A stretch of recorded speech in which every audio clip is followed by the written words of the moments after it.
Nolagent here at La Carreta. Let's go check it out. Welcome to Nolagent. Let the good times roll. In this episode of our New Orleans Travel Guide, we are visiting La Carreta Mexican Restaurant for our New Orleans restaurant review of the best Mexican food options. La Carreta Mexican Food is located in the Lower Garden District neighborhood on the vibrant Magazine Street economic corridor of New Orleans near the intersection of Magazine and St. Mary Streets at 1814 Magazine Street, which is about 8 minutes and 2 miles away from the New Orleans French Quarter. This New Orleans Mexican restaurant has become noted for their convenient location and fast service. They feature some interesting items on the menu here, and this establishment has become quite noted for their adult beverages as well, and they do have a mat with their name on it outside of this spot. So let's go ahead and head on inside here and check this place out. So they have a whole lot of stuff going on all over the place. All the walls, tables, bar, everything is very blinged up here. They've got some type of a vehicle that is backing up to the bar area here, and they do have a nice little bar space as well here. Of course, this is a typical long and narrow shotgun style like we have all over the place in New Orleans. And then we have the lunch plate menu here. Lunch served with rice and beans, 11 a.m. till 4 p.m. daily. Das Tacos, cauliflower, carnitas, grilled chicken, picadillo, carne asada, pastor. Das Tacos, fish or imported shrimp, cabbage, pineapple, queso fresco, cilantro, flautas and la bamba, a burrito wrap, mariachi, chima lunch, quesadilla lunch, fajitas, Monterey lunch. Then we have brunch with steak and eggs, enchilada brunch, chorizo con huevos, sunrise quesadilla, and breakfast burrito.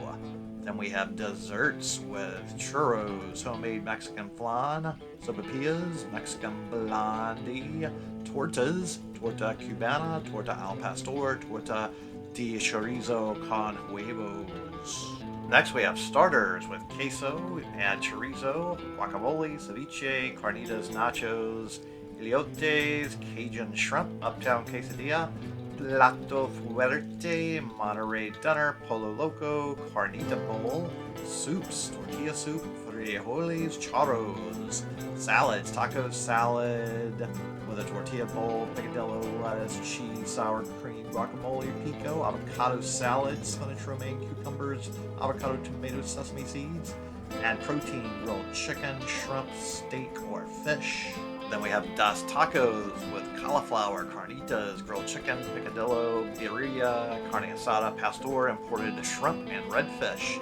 Favorites, quesadilla dinner, la bamba, flautas dinner, chimis de tinga, enchiladas costeñas, tamale de carnitas, chile relleno, enchilada burrito supreme.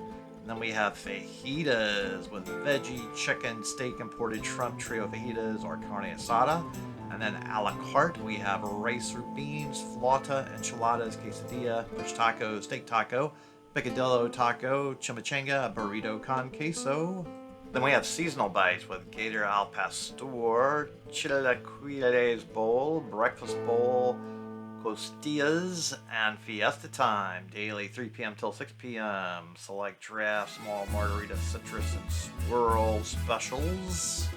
Then we have our adult beverage selection with magazine mixes, Abuelo's Old Fashioned, Holy Water, Wola Frida, Ranch Water, Bandera Flight, Cerveza with a selection of domestic imports and draft, and then wine with a selection of white or red, and then bottled beverages, Aritos soda, Topo Chico, Red Bull, and bottled Coke.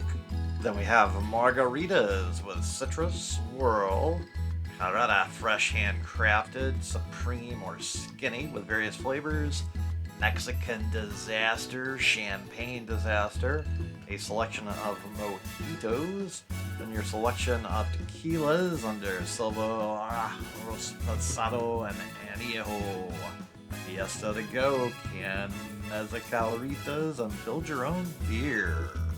Oh my gosh, what a surprise. You actually get free chips and salsa here. Wow, what an experience. Although the vast majority of Mexican joints do tend to give you the complimentary chips and salsa there, though. So, and these are pretty similar to all the rest chips and salsa I've had out and about in most places. The salsas sometimes have a little bit of variation. This seems to be a pretty standard, easy, and not too spicy, not too bland salsa to me at least. So here's my enchilada supreme that came with a side of rice and black beans. Let's dig in here. Okay. So these are a little nice little serving of some little enchiladas here. Nice little red sauce on top of there. And, all right, so pretty decent enchiladas. They've put a nice little addition of toppings all on top, a little bit of a salad mix with some kind of a white sauce that I'm guessing is maybe a sour cream or something else. So the flavor here is all right. These are pretty decent enchiladas. I have certainly had enchiladas with a lot more meat and sauce on top of them. All things considered, though, this is a perfectly decent serving of enchiladas for a lunchtime experience. So, not the largest enchiladas, not the most filled enchiladas, but it's a decent thing for lunchtime, I would say, for the price. And each and every bite has plenty of flavor and a good balance of the meats and sauces and the selection of toppings they put everywhere. Maybe they could have put a bit more ooey gooey cheesy goodness inside of the enchiladas, because I'm not getting a whole lot of ooey gooey cheesy goodness out of these enchiladas for the most part. And the tortillas seem to be more of a corn tortilla, which is all good with me. Some people prefer a flour one over the corn one, or otherwise the wheat one. So different types of tortillas do tend to make different people more happy, more or less, depending on what their taste test preferences are. I really like the blue corn tortillas. Not that they really taste different, but they really look a little more groovy and special. While I cook them, they do taste better. So, making good headway here. We're about halfway through, so we're 1.5 enchiladas down here. So we're about to go past the halfway point with this bite right here to get us onto the progression stage. Oh, look, there's a little gooey cheese. I got us a little more. They had the cheese, it looks like, on that one. The first one we ate maybe lost its cheese, and this enchilada here stole all the other cheese. So the cheese was hiding a little more effectively. That is apparent. So there we go. A little more ooey gooey cheese on this one. So the first enchilada did not have as much ooey gooey cheese apparentness as that middle one, and then this one here does have some ooey gooey cheese on top. It is just not appearing to be as ooey gooey and making long strings of cheesy goodness as the center one did. So I guess the center enchilada had more heat to maintain the ooey gooey cheesy stringy goodness that makes everything way more fun when you're eating some melted cheese. I've got a little bit of cleanup to do here. Some of the chicken has fallen out. So here we go. A little chicken snack right there. Ooh. All right. Back to work. And we are really getting through these enchiladas pretty darn fast. Any gooey cheese here? Got a little bit of ooey gooey stringiness cheese. It seems the edge enchiladas did not maintain enough heat to maintain that ooey gooey cheesiness like the center one did. Plenty of good things to get a little third meal out of, scraping up all over the place here. So structural integrity definitely was a little sloppy, going all over the place, which that's a pretty common characteristic with a lot of Mexican dishes, it seems. Then you can put good use of the tortilla chips to add a little extra third meal snack on top of your leftover tortilla chips from the salsa time. All right, there we go. A little bit of ooey gooey cheese on the bottom finally. So we got a little cheesiness, stringiness at the end there. Okay, what's next on the agenda here?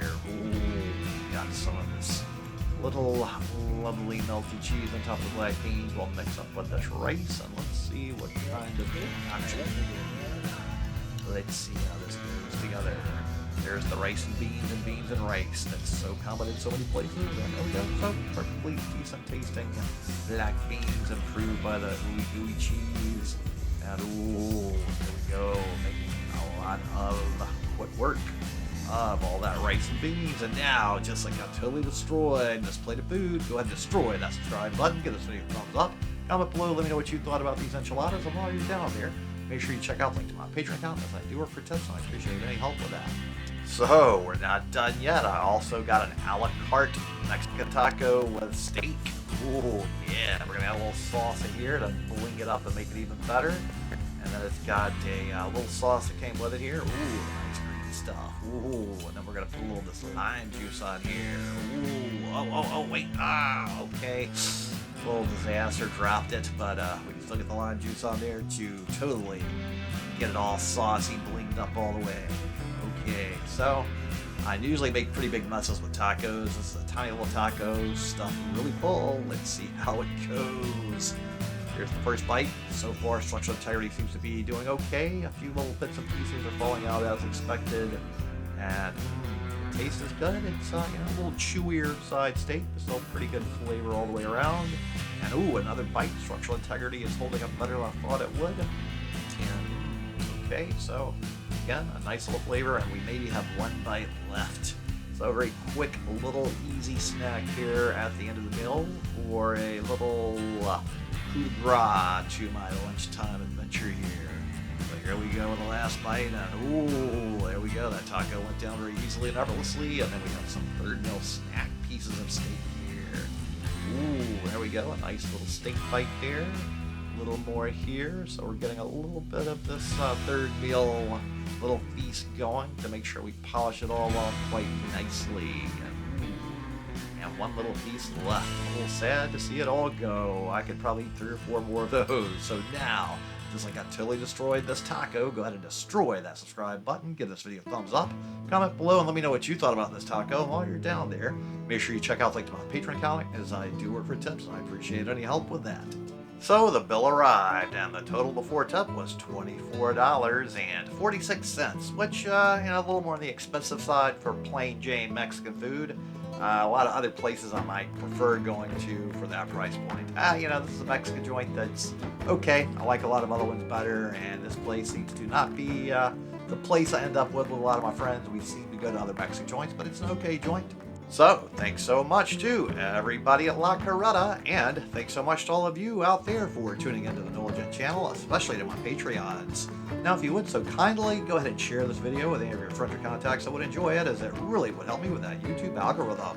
And then just take a moment to look at the little description box underneath this video, where you will see links to various cookbooks. If you click on those links, it takes you to Amazon, even if you don't need a cookbook, but you go ahead and buy something else you're going to buy anyway.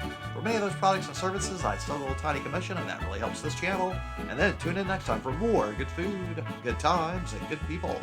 Nolegent here, and thanks so much for watching. And just go ahead and destroy this video right here to keep up with the fun.